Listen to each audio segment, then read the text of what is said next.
Alright, back for round 2, game 1. Think we're going to play first. I guess this hand is okay. Could really use a 2-drop though, but we have a 1-drop.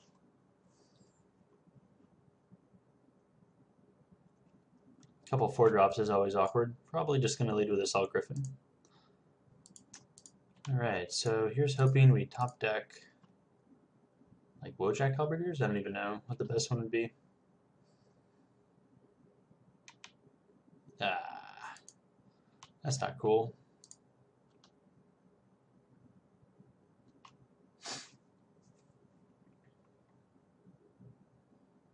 Okay, well he doesn't have a 2-drop either, so huzzah.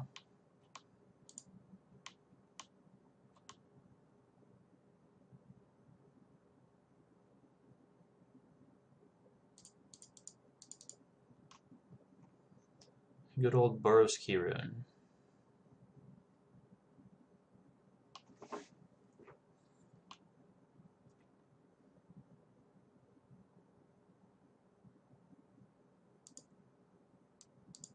Alright, so he plays out a Court Street Denizen. Syndic of Ties is nice. It's probably better just to play the Assault Griffin. So we have 5, and the next turn we can play Cinder and Syndic.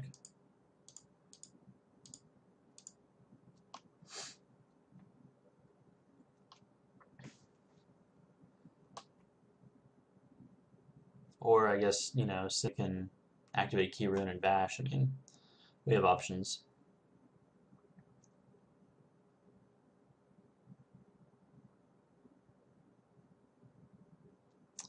Ooh, that's an annoying one.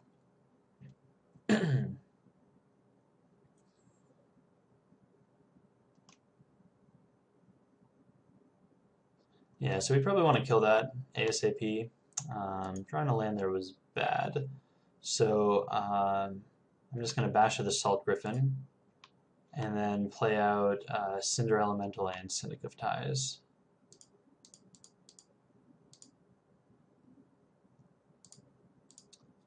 Aurelia would obviously be, whoops, pretty awesome.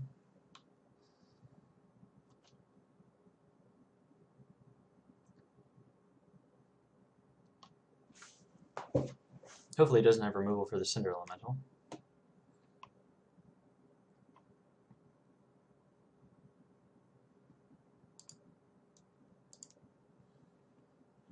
Millennial Gargoyle. Okay, that's pretty annoying too because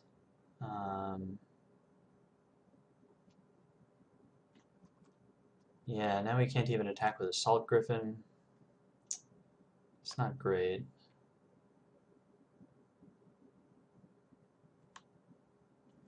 Okay, Active Treason is not unreasonable here. So what can we do?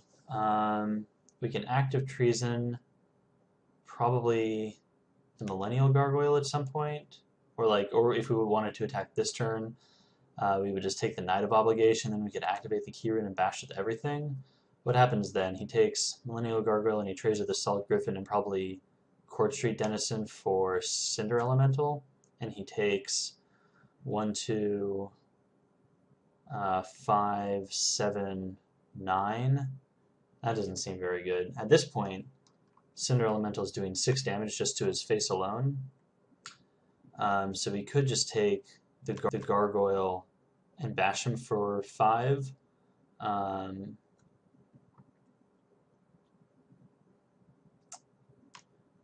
Or we could just kill the Gargoyle and keep attacking him in the air. I think I kind of like that.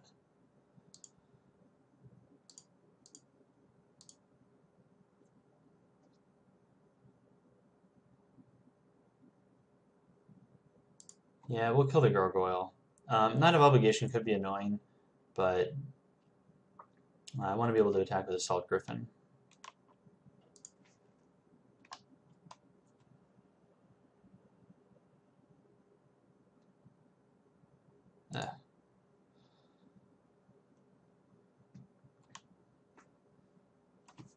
You know, we can maybe get him to overcommit another turn.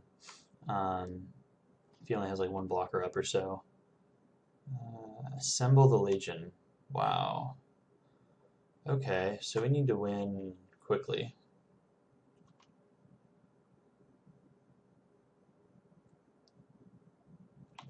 Is he attacking here?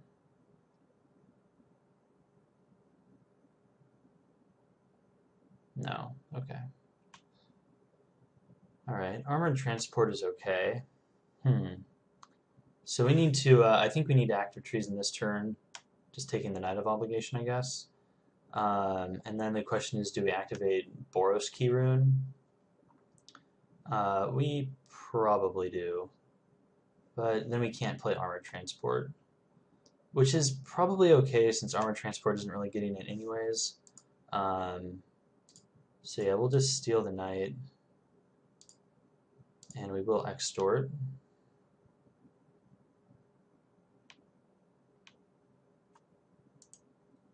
Activate up our Key Rune.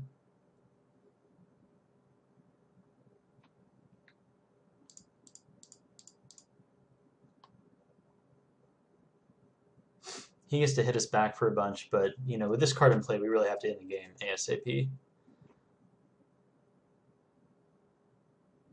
So he's probably going to trade for either our Syndic or our Key Rune, I guess.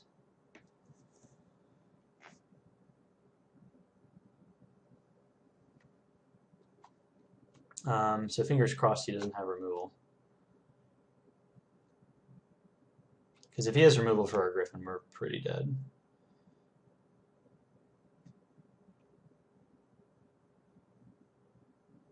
Towering Thunderfist.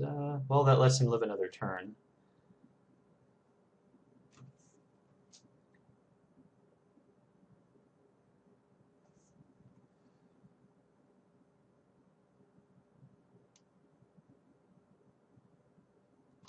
Alright.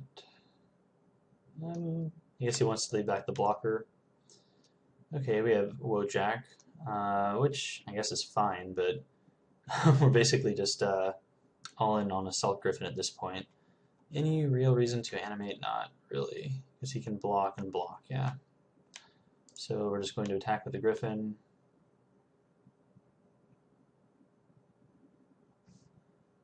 Put him to 1. And then just play out Armored Transport and the Wojak, I guess.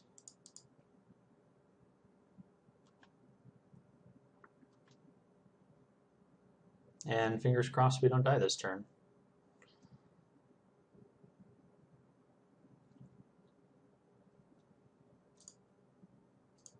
Alright, well he conceded, so we got there.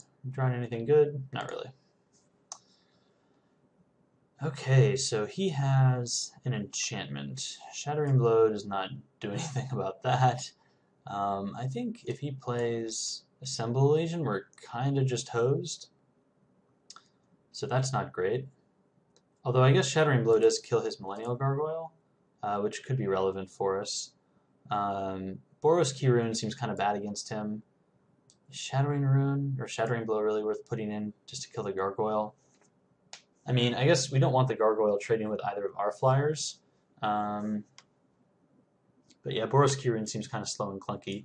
We could get some tempo off the Shattering Blow. Yeah, alright. On to game number 2.